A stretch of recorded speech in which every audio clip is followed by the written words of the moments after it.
Hey everyone, Harrison101 back at it once again for a brand new video for you, and welcome to episode 15 of our MotoGP Career 13 Career Mode Let's Play. We are here in Catalunya for the Spanish Grand Prix with my brand new team. Look at it, I'm now, in case you didn't see the end of the last episode, I am now a member of the Italtrans Calex team. I finally got onto a top-end bike. They couldn't ignore my talents any longer on a scooter. Yeah, so, we're now a free bike unit. Me, Taka Nakagami and Julian Simon, and qualifying, I qualified on pole. How about that? It's about friggin' time. A Great Britain 1 and 2, me versus Scott Reddin in second place. I'll be talking more about him in a little bit there. But if you see my point about qualifying, look if you take my time out of the equation, look how close it is from Reddin in second down to Taka in 7th. That's what, half a tenth? 0.055 if my maths is right there. See what I'm talking about? How qualifying is too close to put together? Like, if you're not qualifying on pole, I probably would have finished down in 7th. It's a bit unfair. Anywho, in the meantime, let's take to the track. This is the first time I've started a MotoGP race or Moto2 race from pole before. So I just haven't qualified in this series before, really, until now. But, yeah. Here we go, folks. Oh, like the new look in the number 2? I think it's quite nice, don't you think? Sexy. We're off! Ooh, Redding got off to a good start. Not happy about that. 6 laps of Catalunya. Oh, Redding gets the whole shot. Whoa, a bit wide there. Whoa, almost went into the back of Scott there. And here comes the chasing pack. Espargaro, Reddin all coming through. That's not pretty.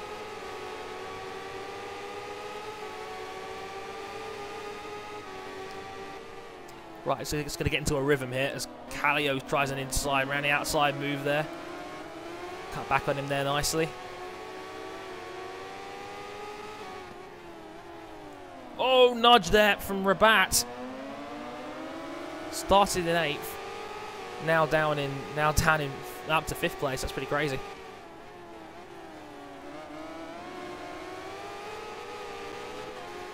Not surprised you guys are getting away like this, but this is a fair fight for once. Rather than me on a Suto, it tends to struggle. Now I'm on equal footing as Rabat now comes through. Where's Espargaro at? Is up there in second? Oh yeah, he's in 3rd there. Oh, bit of a cheeky nudge to Rabat there. Come back around the inside. Yeah, that's nice. Through Espargaro.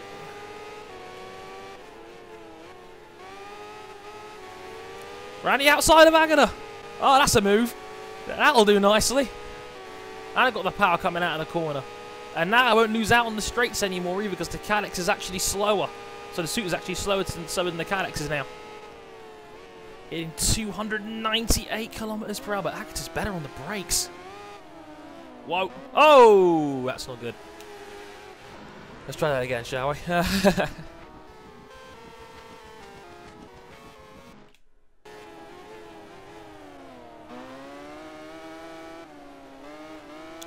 See, in qualifying, Sector 1 was the fastest for me, so I'm surprised I'm losing out time here now to guys like Agata and to Reddin, but it looks like I've got the hang of this thing now, so we're looking in better shape. But let's talk about Motegi and how mad a weekend Motegi was. I mean, that was in all 3 classes we had major drama. Well, not so much in the top class, that went pretty bog standard. But besides that, I mean, the Moto 3 and Moto 2 were absolutely insane. Because guys that don't watch the lower classes, do it. Seriously, it's worth it. You get to see all the up-and-coming talent, which will probably eventually make it into the top class, as well as you always get great racing, guaranteed every weekend in Moto 2 and 3, for sure. And Moto 3, my goodness, championship leader Louis Salom taken out not once, but twice in the same race. He got tagged in the middle sector of Motegi, taken out, but he was able to get back on the bike in 30th place and was clawing his way up the field and maybe had a half a chance of getting a point or two. but then he pushed too hard and crashed it a second time as he go around the inside of the Vagata there. It's nice. Yeah, I mean, it was ridiculous. Salom, the championship leader, taken out Donut. So all of a sudden, it's now it's a pack of three. It's a three-way fight between Mr. Fourth place in the championship, Alex Marquez, Alex Rins, who was now in a really, really good position, considering he was now in the top three, and championship leader Salom out of action. And it was the other one in that back. It was... Oh, yeah, it was Maverick Vinales. And Vinales badly needed a win to stay in the championship, really. And it was those three pretty much going back and forth for the rest of the race. And you know, Alex Rins was getting pissed. He was getting pissed because Marquez was clearly going for the win. And Marquez, he's out of the championship race, yeah, but he's got no reason not to challenge. You know, he's got every reason to challenge for the win. There's no team orders in MotoGP. I mean, this isn't Formula 1 after all. And, you know, while it pissed off Rins, why should Marquez play the team game? There's nothing he gets out of it, so just keep doing it, you know. Just why not go for your first win? And that's exactly what he did. He pushed hard, and Rins tried to push hard to keep up with the front two. It was getting a couple of extra bike lengths on him, and then boom, last corner, Rins drops it with about 4 laps to go, and all of a sudden, Louis Salom gets a reprieve. Somehow, the KTM rider must have prayed to the great motorcycle gods of the sky and got a miracle, because Rins was out. In fact, he even cheated to get back on track, which wasn't allowed either. Oh, got a guy run out of that corner.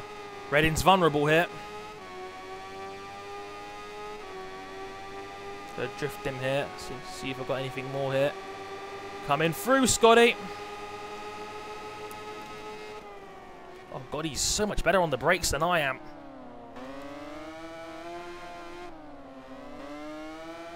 This is going to be a good fight between us two. Zagta's now 1.7 seconds back. But yeah, so by that we were down to 2.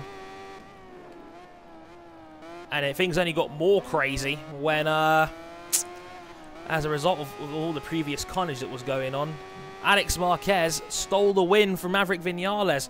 It was a testament to how much Marquez has actually improved in Moto3 this season. Probably 10 races ago, he wouldn't have won a straight-up dogfight over a lap over Vinales, who somehow hasn't won a race, I think, in like 13 or 14 rounds, but has still been so consistent. He stayed in the championship race almost the entire season, and now, the way the championship is poised, there's 5 points covering the top 3. All Rins had to do was bring the bike home, and he would have had a 20-point advantage if he had won. It's absolutely ridiculous. Whoa.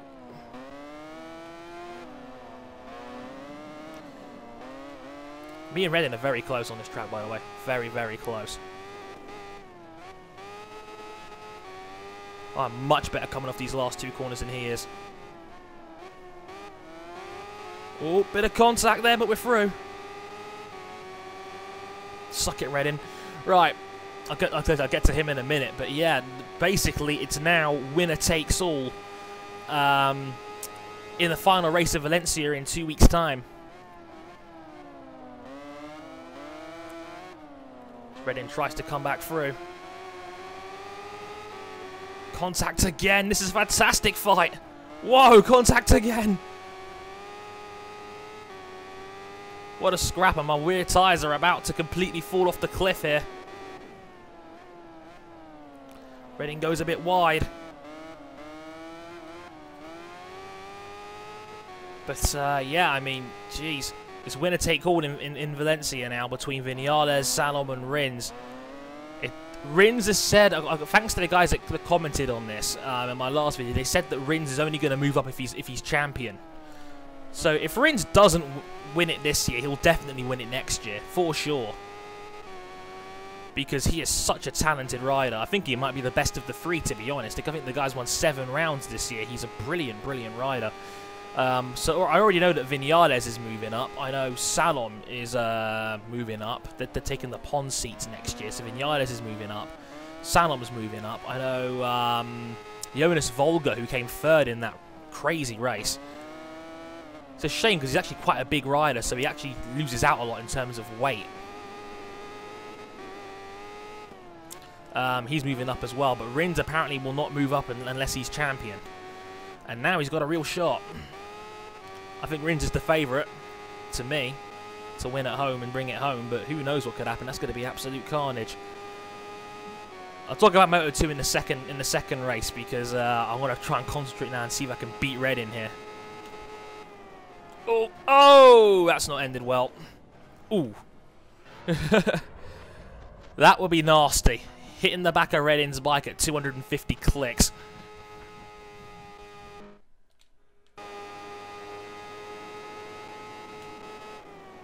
As late as I dare into turn 1. Push Redin off the track. Oh, he's in the gravel. And we're through. Let's be real here. That may have been a little bit naughty on me, but actually, I did make the corner. I made the apex. And now Redin's back. How did he get back past? He was on the gravel. Gonna go around the outside of him here. Oh, God. Grass. Oh, now Agata's come through. Where's this come from?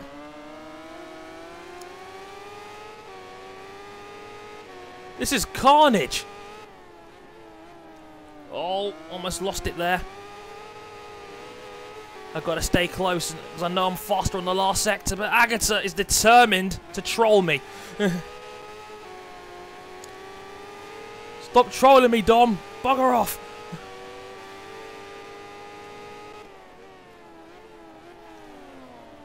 I believe Redin is championship leader. It's quite irritating that he's going to win this, but I will close in on the rest of the field a little bit, even if it's second.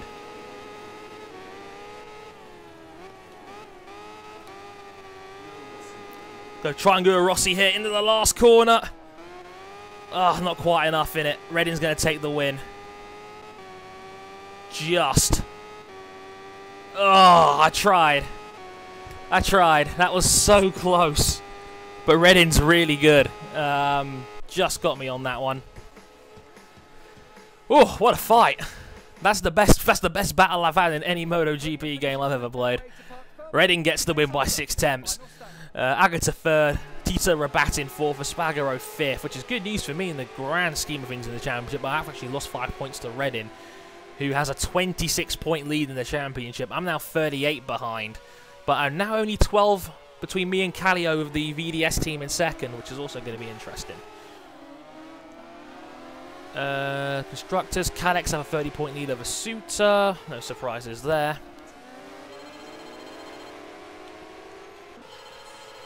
Not a bad result all in.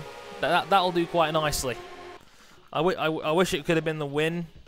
But yeah, it is a tough place, Catalunya, and it's tough on the tyres. I was really struggling there on that last lap, and I should have really just, you know, I thought I had him on the last lap, but oh, I don't know where he came from to get that win. So there's a battle of the Brits again. Blasted Redin. Ugh, he's good. He's really good. So, I believe it's Assen next on the calendar.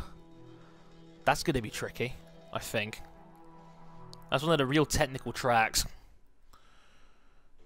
What is it next? I was right, it is Assen. Ugh, I don't like this place. We'll have to see what happens. Alright, in the meantime, I'm going to put a creative jump cut in the middle of this video, and I'll tell you what happens in qualifying for Assen as soon as, well, about now, really. Hey guys, how's someone back at it once again for the Dutch Grand Prix at Assen. I take back the presumptuous fears I had about this place. Assen is a wonderful, wonderful track when you get it right. As you can see, qualified on pole again there in P1. Again, look how close it is. Second, down to 6th. Half a tenth. It's ridiculous. 8 thousandths covering second, third, and fourth. That'll be the front row if it wasn't for my qualifying time. It's ridiculous. But Assen, if you get this thing hooked up right, it is so nice to ride around here. I think it's going to be fun around here. I'm really looking forward to this one. I was the only guy in the 36s around here, which is also nice to see. Just going to try to see if I can stop Pol Espargaro from behind me and Dominique Agata on the front row. But Reddin's further down the pack, which is good news. Let's see if we can capitalise. Let's go!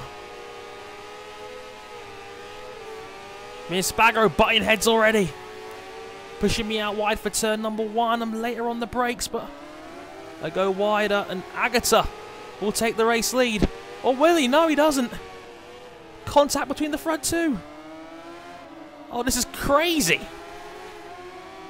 Espargaro goes out wide. I overrun the corner. Espargaro's my blocker. Reddin's coming round the inside. We come out from all that crazy mess in second. Gonna try and follow the slower Agata down the straight here and see if I can pick him off. That's a nice corner. I'm really good around these fossils. I've got much more confidence in my bike. As you can see, take the lead. Let's see if we can pull away while the slower Agata holds up. This is a very high-speed track in terms of a lot of medium to high-speed corners around here. These guys are faster around the slower stuff, but like at the start and at the end of the lap, but in the middle, I know I'm king around here.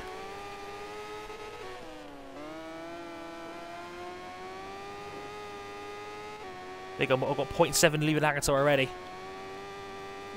Got to keep taking advantage of that. 6 laps around here, by the way, in case I haven't noticed already.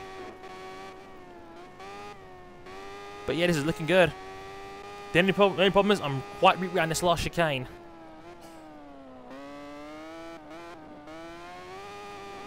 Use all that curb. There we go. Looks like we're putting it away here. I think there's 1.8 behind already. That's nice. And a new track record set as well, which is also very nice.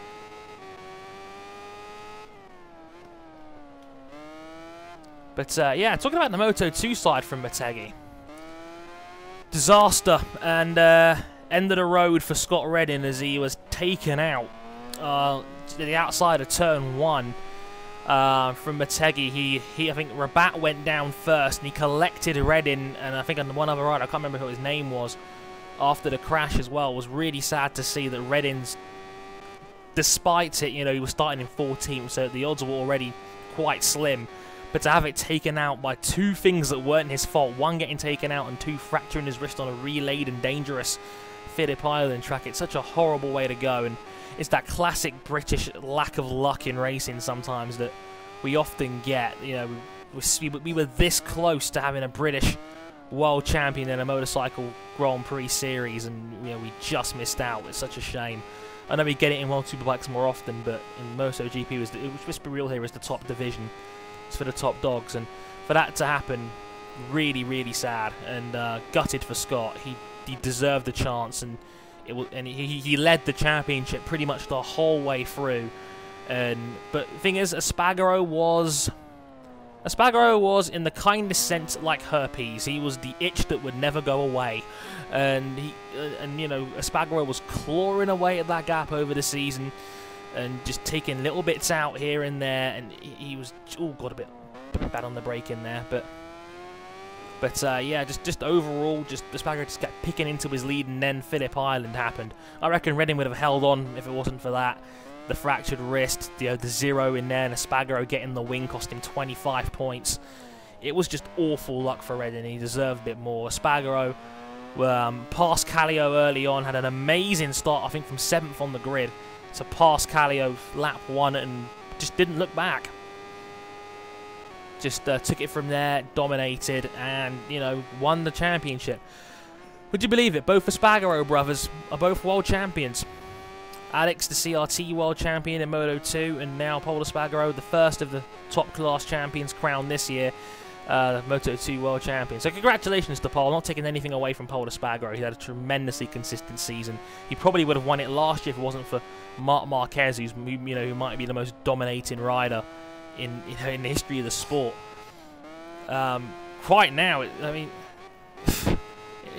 looking at the top class now, dare I say it, Lorenzo's looking better than Marquez again right now. Lorenzo is riding like a man possessed. He is super consistent, and you know, if the bike's hooked up around the track, then Lorenzo will win with it. And you know, to beat Honda in their own backyard at Motegi is a real statement win for Yamaha, and it's now brought it. It's now made the championship interesting going into the final race. I wouldn't say it's a dead cert because, you know, it's still messy, and considering what we just saw in Motegi, anything can happen. But all Marquez needs is a top 4 finish to guarantee the championship. And every race Marquez has finished this year, he has done so on the podium. The 2 races he didn't was Mugello, when he crashed, and Philippe Padermary was disqualified for a Repsol Honda mess-up.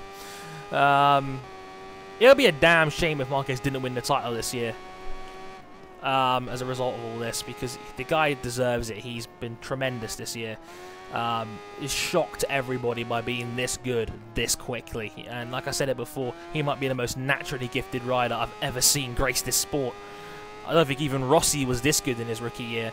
I don't think Casey Stoner was this good as a rookie. I mean, geez, he's a ridiculous talent, and I'd like to see him win it because I think Marquez is a much better ambassador for the sport than Jorge Lorenzo is. I know people like to say, oh, you know, I've had a couple from a couple of Lorenzo fans telling me, oh, Dre, you shouldn't say this, you shouldn't say that, but I've never liked Jorge Lorenzo. I can't warm to him. I know he does a lot for charity, and fair play to the fella for that, but at the same time, it's like, you're just not a very likable person. Marc Marquez is always smiling, always happy, always humble. You know, he used to say, you know, Rossi was my idol, and, you know, he even showed a picture on his Instagram page of a picture of, you know, Rossi, you know, taking pictures with him when he was a young child, and now, you know, we're seeing Marquez come through as arguably the best rider in the planet all of a sudden. And, you know, it's like, wow, the torch really has been passed, so to speak, and I really, really hope Marquez brings it home in 2 weeks' time in Valencia, because, boy, that would be such a great thing for the sport, to have a new champion who's only 20 and, you know, is so unbelievably talented. And you know what? This could easily happen to 2 or 3 more guys in the lower classes. I could easily see Maverick Vinales and Alex Rins being in the top class in 2 to 3 years' time and having great results from there. I mean, I said it before, I think I said it a little bit about this in my last video, how MotoGP is looking fantastic next year. Next year is going to be a fantastic season, I think. It's going to be, I'd argue, it might be the most talented at the field, top to bottom, that MotoGP has ever seen. You've got Lorenzo and Rossi at Fiat. You've got Marquez and Pedrosa at Repsol Honda. You're going to have Dovizioso and Crutchlow at the Factory Ducati team. You've got Bradle on the LCR Honda. You got Espargaro and Bradley Smith, which seems to be getting better and better. I'm not mentioning this, but if there was an award for most improved rider, I'd say it would go to Bradley Smith. I think he's been very good this season. He's showing great improvement to now constantly get in the top 6 or 7. That's impressive, and I think he's getting better and better, and I like that. And the team should get behind him because he's probably going to be their leading man next year with Espargaro getting used to the top class still. But yeah, we're just going to bring this home slowly. The tyres are still really good. And the bike's feeling fantastic. Just going to bring it home slowly now, and that should do it. But yeah, I mean, then you've got Redding and Bautista on the Gresini Honda team. That team's not even a prototype, and they've got Bautista and Redding. That's going to be a great team. People still forget that Redding is still only 20 years old. He is a stud talent. I said I don't like him, because I don't like his attitude. I think he's very cocky, but I think he's a very, very talented rider. Pol Espargaro is a very, very talented rider as well, who tech free. And, you know, you've still got Alex Espargaro floating around. You've still got, you know, some of the experienced names in there. Nicky Hayden's probably going to be with a much improved Aspar team, knowing they're going to have Honda power next year. Overall, it's going to be I think it's going to be a great season next year, and I'm really looking forward to it. It might be the most talented field in the history of MotoGP, top to bottom. And I just hope that the satellite teams can get their acts together and get a little bit quicker. I know they're not that far behind in terms of bike performance, not like in Formula 1 where there might be a 1.5 second a lap difference between a Red Bull and a Sauber. It's more like 3 or 4 tenths in MotoGP, so I'm glad the field is much closer together. But at the same time, it's like I hope they can find just a little bit more time in those satellite bikes, because if they do, we're going to have like 7 or 8 guys competing for wins every race, and it's going to be very, very fun to watch. But here we go, my first win of the Italtrans team. We get the win in Assen. Oh, that was beautiful. Oh, that was a lovely, lovely result. I love Assen. Oh, what a track. And I get my win. That is such a nice feeling. That puts me right back in the title race. Redding was in 4th. He just beat Espargaro over the line, which definitely comes in handy. Needed that bad. The championship as it stands now, Redding's gap has been reduced to 23 points because of Kallio's stronger result. But if you look at that, I've overtaken Espargaro and am now only 26 points behind Redding, so I'm almost within a race. And look at that, 23, 25, 26 there. Kallio, Agata, Harrison covered by 3 points. We're coming for you, Redding. We're coming for you. It's going to be fun. So now, the aim for this season, can we chase down Redding and win the championship? I guess we've got to wait and see. But results of that are definitely going to help. Ton of fans as well, nearly 30,000 fans. But yeah, fantastic result. Well, I'm well happy with that. As my sister looks sulky at the bedroom wall, and I have no idea why.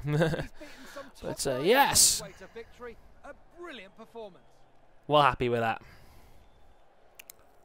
I know, I love blue as well. I love the team design as well. The Italtrans team's got the sexiest looking bike on the field for sure. The Pons bikes are cute and all, but I love the colour scheme on these Italtrans. They're really nice as well. Green's never been my colour. Sorry, Agata. But yeah, overall, hope you enjoyed the episode. Had a lot of fun taping that. And yeah, who knows? Could be another championship coming soon. We're looking real good now. And next time on the calendar, we'll go through the Sachsenring and Indianapolis. Until then, I've been Harrison101. Thank you very much for watching. I'll catch you guys next time. Sayonara.